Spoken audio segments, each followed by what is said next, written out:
They would take canaries down into coal mines to be a living monitor of the air quality for the miners. And if the canary fell unconscious or died, that would be the warning that the miners had to get out as soon as possible because the air was toxic. So the miners would run out of the mine. The problem with this analogy, apt though it may be, is that unlike the coal mine, once those honeybees start dying and showing us that we live in a toxic environment, unlike those miners, we can't run out of the mine because the environment they're representing is our global environment, and we don't have any place to run. Why are bees important? Human consumption of honey and pollination of flowers are what comes to mind when thinking about why and how bees are important. However, bees are essential for more than that. Many people suggest that bees are the most important pollinating insects. This is because local crops benefit immensely from the use of honeybees as pollinators.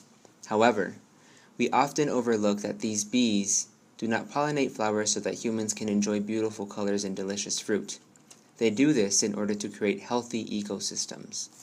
In addition to the benefits that honeybees provide to the agricultural industry, they also provide similar pollination services to wild plants and flowers. Many of our trees benefit from the pollination services of honeybees, which help to preserve and spread our natural forests. Removing bees from the environment would mean the demise of many of the species of flowers and plants that we take for granted. This also means that effects of global warming like increased wildfires, earlier springs, and abnormal changes in weather wreak havoc on bee populations who are dependent on plant life. Without flowering plants, there would be no bees, and without bees, there would be no flowering plants. If bees were removed from the environment, not only would the plants suffer, but also so would many natural animal species that depend upon those plants for their own survival. Loss of bees would mean the collapse of the natural ecosystem. So the value of bees, aside from the simple production of honey, cannot be underestimated. Dr. Rella Abernathy is the Integrated Pest Management Coordinator for the City of Boulder. Boulder is a national leader in the innovative, non-toxic pesticide use. Rella works across all city departments to develop the most ecologically safe pest management policy to maintain and preserve city properties while protecting public health and the environment. What we're starting to see as land managers is a total unpredictability on weather patterns. So from year to year, when in the spring we're not sure when we're going to start seeing the first plants emerge, when insects are going to emerge. So there's a lot of variability from year to year, and part of that's going to be impacting natural systems. So how we grow food, which includes, when insects emerge, how they're impacted, how they're not surviving well, or sometimes surviving too well. So it's variable depending on the species, and it's variable year to year. From now on, it's just a lot of uncertainty. Once the bees start disappearing to the point where there's not native or honeybees available to pollinate crops so that we can even have fruit and vegetables, then that signifies that we're in a lot of problems otherwise, and things like invertebrates and other critters that live in rivers and streams are dying, as well as soils. And we'll also see all plants start disappearing that are pollinated by insects, which is most plants. We're also seeing birds disappear at really high rates. It's a cascading kind of thing, as it's a web of life, and when you start taking out different species, you start seeing a collapse of the whole thing. Every single seed that's planted in the big corn and soy growing regions of the U.S., almost all of those are coated with neonicotinoid insecticides. And these are a fairly new class of insecticides that are systemic, which means that they're taken up into the plant and then they're expressed in every cell. So they're in the leaves, they're in the seeds, the pollen, the nectar, and they're toxic to bees at very, very low doses. These pesticides are about 7,000 times more toxic to bees than DDT, to give you an idea. So just tiny, tiny amounts can kill them outright, or even smaller amounts can cause what we call chronic or sublethal conditions.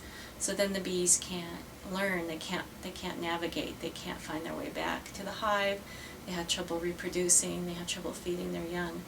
And they're also more susceptible to disease. Eric Johnson, a local private beekeeper and member of the Denver Bee Club, speaks to his personal experience as a beekeeper. There's 10 different answers. No one has one. And I could tell you in my personal opinion, I don't think there's any single answer that's out there to blame. But I think the biggest problem is us as humans. I feel like people don't understand the complexity of the issue. 60% of all commercial bees in the entire United States are shipped on the pallets of trucks just to go out and pollinate almonds for a 3 to 4 week period. We're talking about unprotected hives that are in the back. They're shipped across the country through freezing weather, whatever might happen, and then they're put in an environment they've never been in. They have a completely different nectar flow, different temperature, different humidity, you name it. And bees have a delicate immune system. They just can't simply adapt like that. You know, we talk about saving the bees, but it's for our own benefit. It's not necessarily just for them. Almond producers are paying beekeepers close to like $250 a hive just to bring it out for 3 weeks. So beekeepers, like I said, are doing everything they can to bring in as many hives as they can. They're pumping them full of chemicals to try and prevent diseases that might cause more issues than what they were trying to prevent in the first place. And then once they're done with this pollination, they're throwing them back on a truck and taking them back to their home, expecting that their immune system's just going to adapt.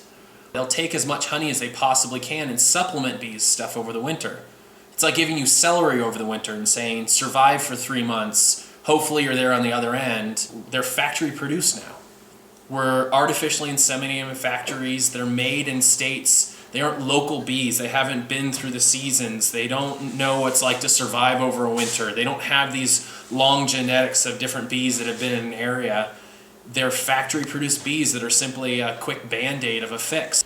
And there's rare that people ever look at bees and say, we need to save the bees because we should protect them, as opposed to, we need to save the bees because I love honey, I love almonds, I love the things they pollinate. Think of all the great things in the grocery store we won't see when they're gone. And I think that's kind of the issue, is people don't recognize that their own consumption, their own demand for these products is helping to make the problem even worse. As we have seen, bee decline is a pressing issue that is affected by multiple factors. Bee decline also directly affects our communities.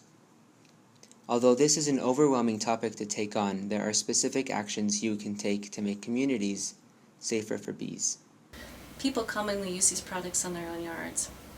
If you go and pick up a product to kill an insect off a shelf in a garden center, it's very likely that it's going to be a neonicotinoid insecticide. So you will be killing everything in your yard, and they stay in the soil for years and years. At the level that they're used in a lot of home yards and residences, and the rates that they're allowed to be applied can be 100 times more than what's used in agriculture.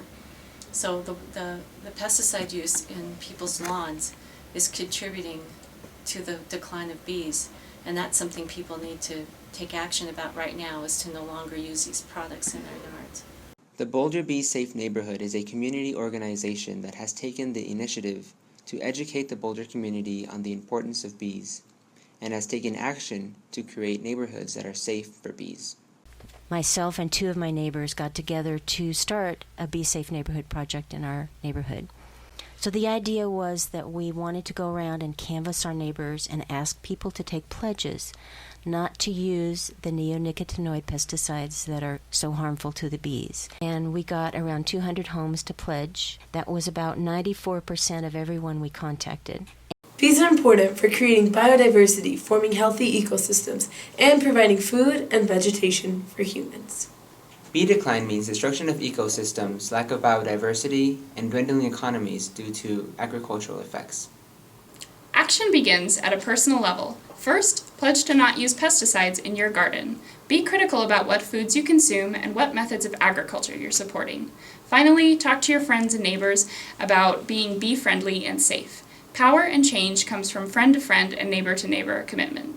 Creating a bee-safe neighborhood is actually not the ultimate goal. The ultimate goal is to raise awareness in the communication that we have with our neighbors and our friends, helping them to understand and then spread the word further so that we can achieve an ultimate goal of getting these pesticides out of the environment. You know, it's a scary and dire kind of future, but it's real. I think this shift of let's not take from them, but let's actually help them grow. And yeah, we get that indirect benefit of them pollinating plants and bringing more produce to Colorado and to people's tables. But I think ultimately that's a great shift of just focusing on really saving the bees themselves rather than saving the foods that we love.